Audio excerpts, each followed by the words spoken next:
Et salut tout le monde, aujourd'hui on se retrouve sur le BTC face au dollar, vous le savez, mais attention, je préviens en début de vidéo, vous êtes actuellement sur la vidéo qui va parler du plan boule. Le plan bear a été déjà vu un peu plus tôt dans la journée et il se retrouve ici. Donc si vous voulez voir une optique de plan qui est bearish pour retrouver des zones de rachat plus bas, une zone de short qui avait été montrée un peu plus haut, je vous invite à aller voir la vidéo qui a été enregistrée et donc postée il y a de ça maintenant 9 heures, d'accord?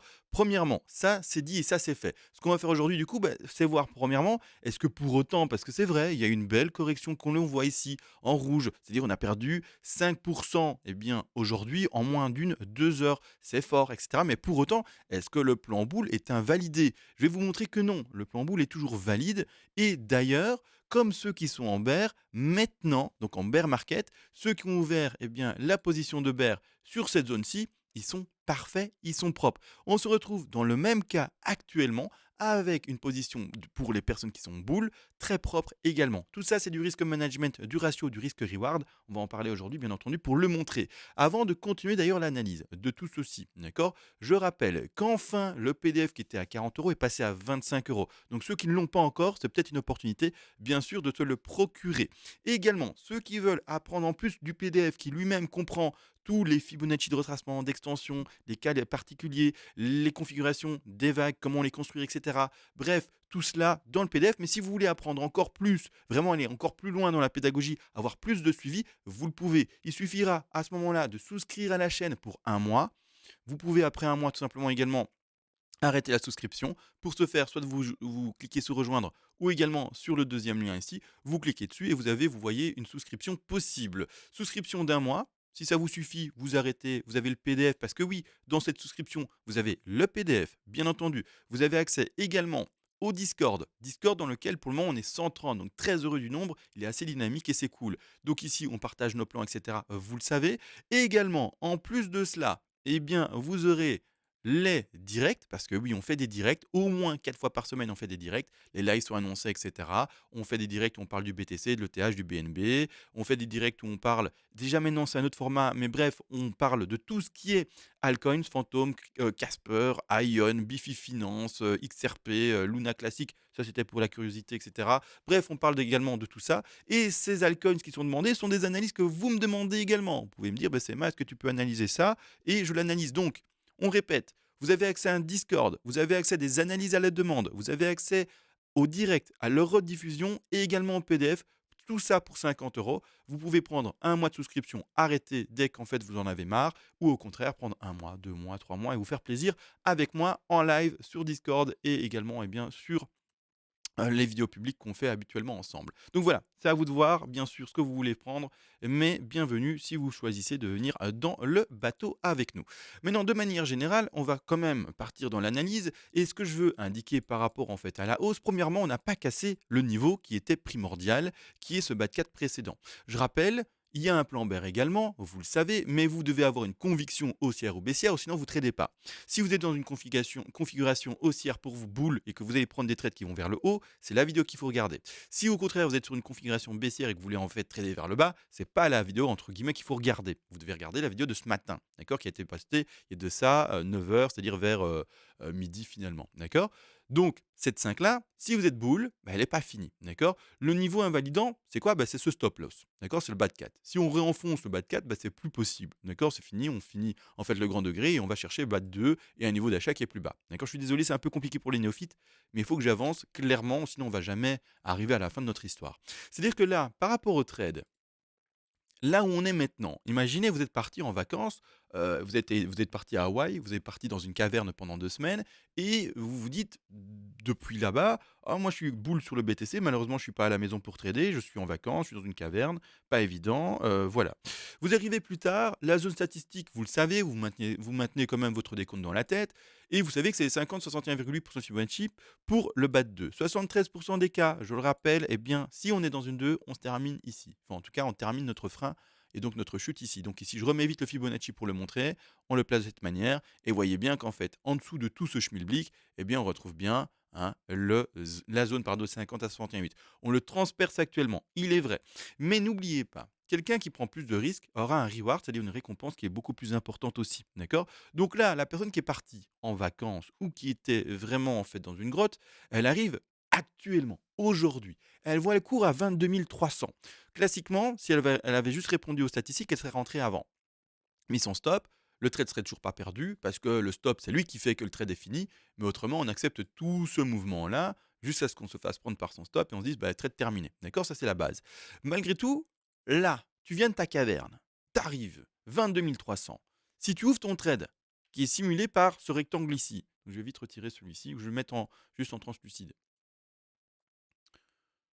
Voilà, en translucide, c'est bien. Et que tu ouvres ton trade là.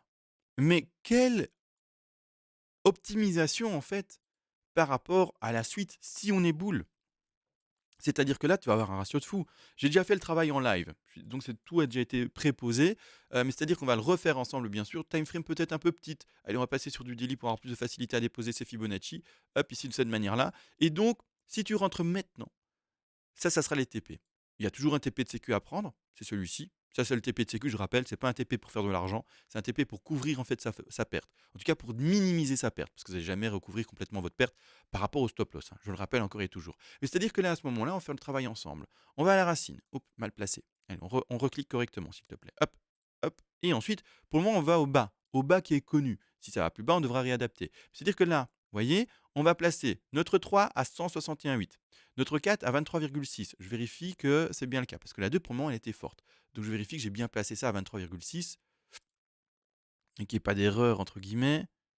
Ah, un peu profond ici. Allez, 23,6, c'est là en haut.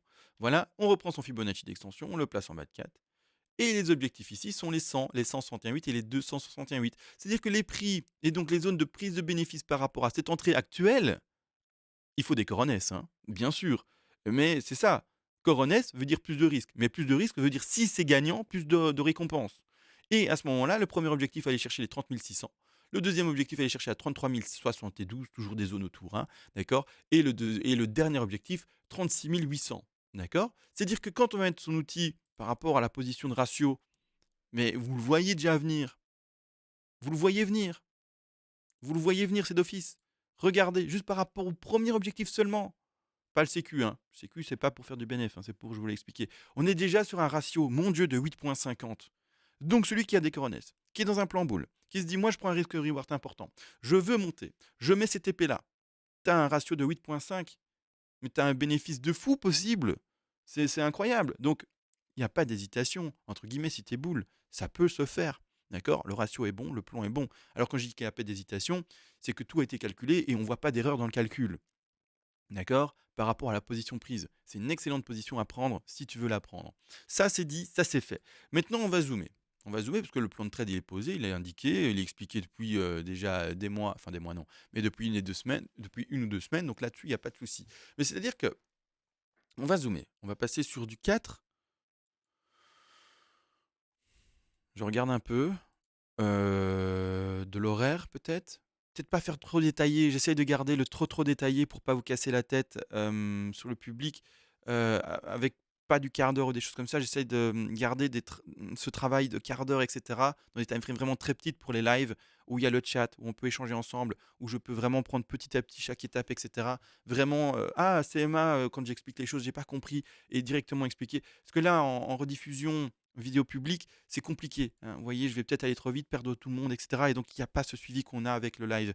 Donc j'essaye de pas aller trop dans le détail, même si je suis déjà en horaire, d'accord? C'est pour ça, je prends un peu de précaution par rapport à ça, pour pas perdre tout le monde. Il y a tous des niveaux, il y a tous les niveaux qui m'écoutent et qui me regardent et donc il y a des personnes avancées qui vont tout comprendre d'un coup sec parce que, bah, voilà, elles sont avancées, elles comprennent, facilement. Il y a des personnes beaucoup plus débutantes qui vont juste rien caler à ce que j'explique et si je vais trop dans le détail, elles vont être juste en mode: «What?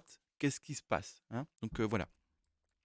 Donc ici, en restant superficiel, entre guillemets, hein, parce que je suis déjà super zoomé, hein, je vois pour le moment potentiellement la première W, la rebond de X, là ensuite une Y qui se serait faite en A, en B, en C, le rebond de nouveau d'une X, et puis après l'expression d'une Z. D'accord. L'expression de cette Z-ci doit se faire en 3 vagues, ou 5, mais attention, 5, quel 5? Triangle. Donc on pourrait, et c'est pas à mettre de côté forcément, reconnaître un style d'évolution pareil. Mais ça, c'est une des vagues possibles. Il faut en plus de ça, je vais vous le dire tout de suite, tout ce qui est triangle et tout ce que je viens d'indiquer ici, par exemple en A, B, C, D, E, c'est plutôt rare. Pour terminer une Z ou une Y, c'est plutôt rare. Donc je l'ai montré pour que vous voyez quand même cette éventualité-là, mais sachez-le, c'est plutôt rare. Donc je vais préférer en fait indiquer quoi? Par exemple une ABC zigzag ou une ABC en flat. Là ici actuellement, oups, j'ai de nouveau pris ce petit rectangle que j'ai pas envie de toucher. Je vais peut-être juste l'ancrer comme ça il ne gêne pas. Ancrer ça également. Ça c'est les anciennes positions d'entrée, bah, même d'actualité pour les gens qui sont rentrés en trade, mais dans la zone statistique. Là pour le moment du coup je pars en ABC. Pour voir, bien simplement cette évolution de Z, d'accord? Je vois une première une qui se serait faite en leading diagonale. 1, 2, 3, 4, 5. Ça a été vu en quart d'heure dans le live, d'accord? Je vais pas rentrer en quart d'heure, sinon on va s'exploser les neurones. Heu et maintenant il me reste Massé. Massé également en quart d'heure dans le live, mais soit elle nous a fait une petite 1, 2, 3, elle fait une 4 grande et puis va chercher une dernière 5 pour la C, soit alors on l'a pas vue, mais en fait elle nous a fait, allez passe en quart d'heure parce que là c'est impossible à montrer, tant pis, je suis désolé pour les néophytes, mais à un moment il faut aller dans le bain, hein. Soit elle nous a fait donc notre petite 1, notre 2, notre 3 et elle fait ici notre 4 et puis dernière 5 pour valider la C, soit au contraire, elle nous a fait une petite 1, 2, une 3 à ce niveau, un rebond ici de 4 et la dernière 5. Les choses possibles. Donc là, en fait, le décompte est tellement serré, il faudrait aller dans du minute, et même en minute, on n'est pas sûr de ce qu'on va décompter. Donc là, je laisse quoi, en fait, pour le moment? Bah, le BTC se faire un bon petit kiff à plat, après, tout simplement, eh bien, cette espèce de magnifique chute monumentale. D'accord. Euh, et ce genre de, ce genre de pattern-là, soit on peut l'interpréter par après eh bien, comme un bear flag, c'est-à-dire bah, pas compliqué, vous prenez votre machin, boum, boum, copier-coller la ligne ici, hop, j'ai mon bear flag possible, je prends mon mât, d'accord, beauf, je l'indique super vite et on s'en fout, et je prends mes objectifs baissiers. Bon, bear flag, ok, d'accord, possible. Mais n'empêche, aussi, quand on voit ce genre de pattern super violente, on peut voir ce qui s'est passé souvent précédemment, par exemple, des beaux rebonds quand même. Vous voyez où est-ce que je veux dire? Après là, par exemple, mais c'est pas aussi violent que ce qu'on a connu maintenant quand même, hein. Maintenant, c'était vraiment ultra violent. Heu, mais souvent, on peut retrouver des rebonds. Donc, pas trop vite dire pour ceux qui veulent parier à la baisse, victoire, d'accord? Donc, on peut voir ça rebondir et cetera et si on rebondit, à ce moment-là, je validerai pardon ma C et donc si ça monte, on validera ça. Est-ce que pour autant, je vais dire Z terminé? Pas pour autant. On peut partir dans une autre configuration, d'accord? Qui va encore faire traîner, eh bien, cette latéralisation. Cette latéralisation, si elle doit encore traîner, eh bien, on va partir potentiellement dans du flat, d'accord? Par exemple, ou du triangle. Mais pour montrer une flat, par exemple, eh bien, prendre une A. OK, en quart d'heure, j'arriverai jamais à poser mes points. Partir ici comme ça. Je zoome, je suis désolé, hein. Excusez-moi, on est vraiment sur la petite time frame, hein. Prendre du coup ici, par exemple, en fait, une A. Une rebond de B à 90 au moins et puis après aller chercher une C, d'accord? Et puis après poser la 2 là-bas et cetera. Je vais mettre ça en une autre couleur, je vais mettre en rose. Voilà, comme ça on la voit bien. Vous voyez? A, B, C. Et puis finir en plus de ça la Z plus tard. Ça serait beaucoup plus propre entre guillemets par rapport au développement des vagues, hein. On a une courte W, ici une Y moyenne et de nouveau une toute courte Z, c'est pas super sexy. Mais c'est juste une question de sexitude par rapport à l'harmonie des figures, mais sinon c'est pas plus important que ça. La seule question maintenant par rapport au trading, c'est premièrement essayer de décompter ça pour la forme, mais surtout c'est son stop. Poser son point d'entrée bien et c'était profit partiel. Point barre. On va plus bas, ok, tant pis, on sort du trade. On va plus haut, tant mieux, on a gagné le trade. C'est pas plus compliqué. C'est la même chose que les personnes qui étaient dans le short et comme on le Discord du coup, plan BTC, qui était dans le short ici. Ah, je vais peut-être mieux le montrer. Ouvrir le lien. Plan BTC ici et qui était dans ce short là. D'accord. Donc ça c'est le plan que j'ai partagé pour le short. Vous le voyez, je vais essayer de bien montrer tout. Bah, short à ouvrir, bien sûr, même configuration. Pour le moment, on est là en bas. Mais la même chose, mais pour dans l'autre sens. Risque reward, les gars. D'accord. Celui qui a shorté ce niveau-là avec un stop super serré comme ça, eh ben, il est tout content. Il a été chercher le TP déjà 23,6. Il attend le 38,2. Et puis il attend la zone des 29, des 20 000 à 19 000. Il est tout content. C'est la même chose pour celui qui sera eh bien là-bas en bas où on est maintenant, qui ouvre sa position haussière avec un stop tout serré, et que si ça pump, il sera tout content. Hein, vous voyez ce que je veux dire? Donc risque-reward, c'est pas une mauvaise chose non plus. D'accord. C'est-à-dire bah, prendre en fait ses coronesses en main et se dire bah voilà, pourquoi pas? Pourquoi pas? D'accord. Jouer à contre-tendance. Tout le monde a peur parce qu'il y a bougie rouge, donc c'est bear. Bah non, allez, on s'en fout que ça soit bear. D'accord. On va ouvrir, enfin, que ça ait l'impression d'être bear parce que c'est des bougies rouges. On va ouvrir tout ce que tout le monde n'attend pas. Et la même chose quand on est en haut. Ok, on est de nouveau proche des tops. super, on va de nouveau être boule et on va casser cette résistance et partir à la hausse. Ben non, j'ouvre un short et je vais vers le bas. Vous voyez ce que je veux dire? Être à contre-tendance entre guillemets, c'est pas mauvais non plus. C'est jouer avec un risque plus grand, mais du coup le risque est plus grand, mais la reward, donc c'est-à-dire la récompense sera plus grande également par extension. Ou en tout cas, par logique, d'accord? Donc là, c'est pour notre petit BTC plan boule. Ceux qui veulent le voir, le plan bear, bien sûr, c'est la vidéo précédente. Et retenez une chose importante, on s'en fout qu'on soit boule ou bear, c'est le plan de trading qui importe, c'est son risque management qui importe. Personne ne lit l'avenir. Donc à vous de choisir un plan. Vous êtes boule, vous êtes neutre, vous êtes bear. Si vous êtes neutre, vous ne tradez pas. Si vous êtes boule, vous faites des trades qui vont dans une direction boule. Si vous êtes bear, vous allez ouvrir bien sûr des trades qui vont dans une direction bear.